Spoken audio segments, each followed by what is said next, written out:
ఏలూరు జిల్లా చింతలపూడి స్థానిక market committee ఆవరణలో అన్నదాత సుఖీభవ కార్యక్రమం జరిగింది. అగ్రికల్చర్ ఏడీ ఆధ్వర్యంలో నిర్వహించినటువంటి ఈ కార్యక్రమంలో ఎమ్మెల్యే సొంగ రోషన్ కుమార్ పాల్గొన్నారు. కూటమి ప్రభుత్వం సంక్షేమం అభివృద్ధికి పెద్దపీట వేస్తుందని ఎమ్మెల్యే అన్నారు. రైతులకు ఎటువంటి నష్టం రాకుండా కూటమి ప్రభుత్వం కృషి చేస్తుందని పేర్కొన్నారు.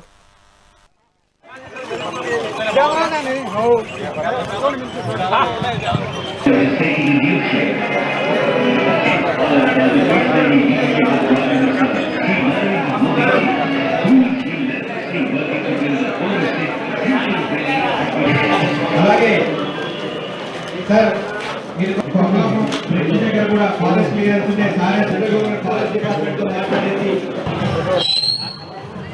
ఏమండి కొద్దిగా మీడియా కొద్దిగా అవకాశం ఇవ్వండి. వెనకరండి మీరు వెనకరండి సార్. వేదిక ఉన్న కూటమి నాయకులకి, కార్యకర్తలకి, రైతు సోదరులకి, మీడియా మిత్రులకి అందరికీ నాకు నమస్కారం. మరి కూటమి ప్రభుత్వం వచ్చిన తర్వాత చూస్తున్నాం మనం రైతులకి ఏ విధంగా మేలు చేస్తుంది. సరైన సమయంలో మరి పెట్టుబడికి అన్నదాత సుఖీభవ అనే ఒక ఈరోజు ఈ ప్రోగ్రామ్ మరి సెకండ్ ఇన్స్టాల్మెంట్ గా మన చింతలపూడి కాన్స్టిట్యున్సీ ఏలూరు జిల్లాలోనే ఎక్కువగా రైతులకి రావడం జరిగింది. 36,000 పైగా రైతులకి ఈరోజు సెకండ్ ఇన్స్టాల్మెంట్ పడబోతా ఉంది.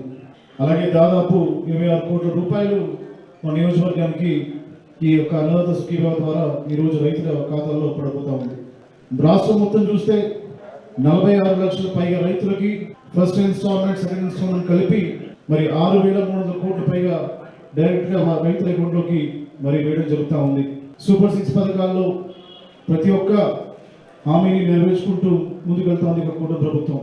మెగా డిఎస్సీ కానివ్వండి, మరి 3 గ్యాస్ సిలిండర్లు ఉచితంగా ఇవ్వడం కానివ్వండి, తల్లికి వందనం కానివ్వండి, అలాగే మరి అన్నదాత సుఖీభవ, దాంతో పాటుగా మరి ఫ్రీ బస్, మరి సూపర్ 6 లేని వాహన మిత్ర రూపంలో మరి ప్రతి ఒక్క ఆటో క్యాబ్ డ్రైవర్లకి 15,000 రూపాయల చొప్పున కూడా మరి కూటమి ప్రభుత్వం ఇవ్వడం జరిగింది.